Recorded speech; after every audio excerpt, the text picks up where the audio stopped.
ஒருத்தருடைய ஜாதகத்த பார்க்கும்போது, அவருடைய ஜாதகத்தில மோசமான பலன்கள் இருக்கிறது உங்களுக்கு தெரியும். ஆமாங்க ஐயா.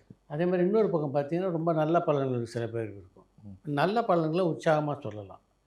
மோசமான பலன்கள சொல்றதில எந்த அளவு கவனமா இருக்க வேண்டியது அவசியம்? நீங்க எந்த அளவு கவனமா இருப்பீங்க?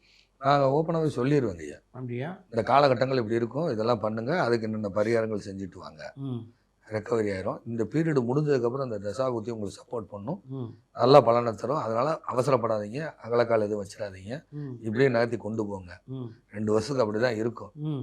நீங்க அத செய்றேன், இத செய்றேன்னு சொல்லி தேவையில்லாம லாஸ் பண்ணிறாதீங்க. ம். அப்படியே கொண்டு போங்க. ஆனா அத தாக்கு பிடிக்கிறதுக்கு என்ன பரிகாரமோ அத செய்யுங்க. ம். அது மாரி நித்திய பரிகாரம்னு இருக்குங்கய்யா. ம். அந்த மாரி நித்திய பரிகாரம். அப்புறம் இந்த ஏதாவது கோயில்கள் போங்க. ம். ரொம்ப முடியலன்னா ரொம்ப லாங்கா எங்கேயாவது டிராவல் பண்ணிட்டு வந்துருங்க. ம். ஐயா சனிங்கிறது கஷ்டங்க ஐயா. ம். சந்திரங்கிறது மாற்றங்க ஐயா. ம். சந்திரன் தான் பிரயாணங்க ஐயா. சந்திரன் தான் மன மகிழ்ச்சிங்க ஐயா. சனிங்கிறது கசப்பான ஒரு உணர்வுங்க ஐயா. ம். கஷ்டத்தை சொல்றவன் சனிங்க ஐயா. ஆனா அவனே திருப்பி மாத்தி யோகத்தை தரவனா வந்தாங்க ஐயா. அப்ப சந்திரங்கிறது பிரயாணம், சந்திரங்கிறது மனசு, சந்திரங்கிறது மாற்றம், சந்திரங்கிறது மகிழ்ச்சி, சனிங்கிறது கஷ்டம், சந்திரங்கிறது பிரயாணம், சனிங்கிறது நீண்ட தூரம். இவங்க பொதுவா நீண்ட தூரம் பிரயாணம் செஞ்சுட்டு வந்தா நிச்சயமாக சந்திரங்கிற மாற்றம் உங்களுக்கு கிடைச்சே தீரும். ம். பொதுவா என்ன இங்க வீட்டுல சண்டை போட்டா என்ன சொல்லுவாங்க, வெளியில போயிட்டு வாப்பா. எங்க ஊர் பக்கம் அதான் சொல்லுவாங்க. ம். "ஏய் சத்தம் போட்டு கிடக்காதப்பா, போப்பா எங்கிட்டா போயிட்டு வா. 2 நாள் எங்கிட்டா போயிட்டு வான்னு சொல்றாங்க."